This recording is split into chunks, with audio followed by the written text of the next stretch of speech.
ऐसी गोल गोल बातें क्यों कर रहे हैं? साफ शब्दों में बताओ। महामंत्री ने सर झुकाते हुए कहा, महाराज, मैं आपसे चाणक्य नाम की विपदा के बारे में बात करना चाहता था। वही ब्राह्मण जिसने आपको। इतना कहते कहते अमात्य रुक गए। उनकी बात सुन धनानंद हंसने लगा और कुछ पल बाद अचानक क्रोधित होकर बोला, ओ दरिद्र ब्राह्मण, तुम यहां उसके विषय में बात करने आए हो?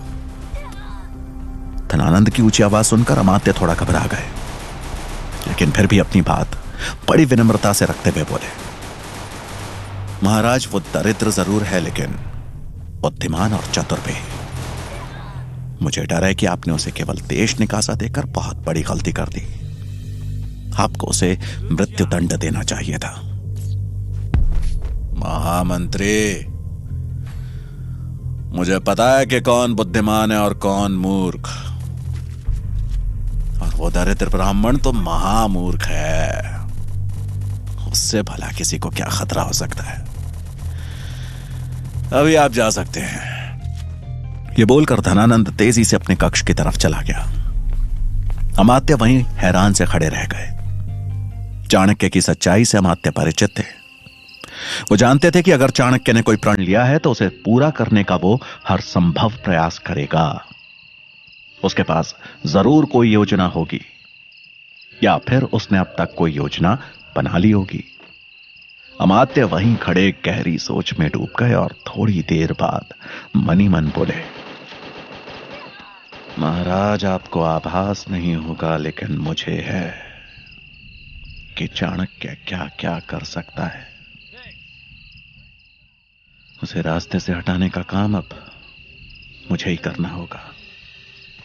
ऐसा कहकर उन्होंने एक गुप्तचर को अपने पास बुलाया और उसे कुछ समझाकर राजमहल के बाहर भेज दिया। रात का अंतिम प्रहर था और आसमान में प्रकाश की झलक आने में समय था। चाणक्य ने कंबल से अपना मुंह ढका और शंभुनाथ से मिलने चल दिए। शंभुनाथ से गुप्त रूप से मिलने का यही समय उचित था, क्योंकि शंभुनाथ भगवान शंकर के बहुत बड़े भक्त थे और नगर किनारे बने महादेव के मंदिर में हर सुबह पूजा करने जाते थे। चाणक्य तेज कदमों से हर तरफ नजर रखते हुए नगर के किनारे बने मंदिर के करीब जा पहुंचे।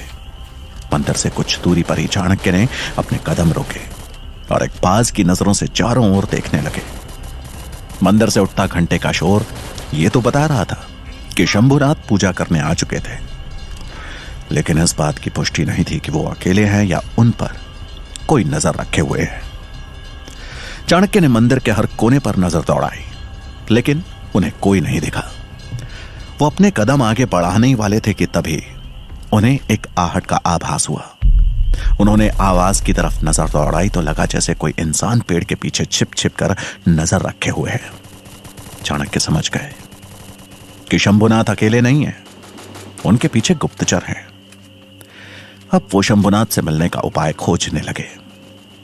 इधर शंभुनाथ की पूजा लगभग खत्म होने को थी। हर बीतती घड़ी के साथ चाणक्य के हाथ से शंभू काका से मिलने का मौका निकलता जा रहा था।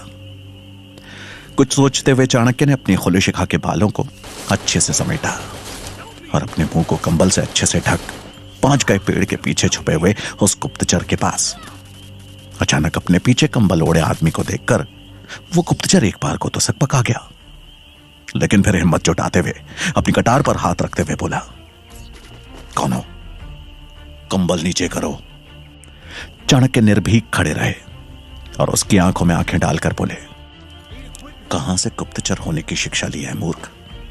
इतना भी नहीं पता कि एक गुप्तचर का सबसे पहला शस्त्र उसकी गोपनीयता है।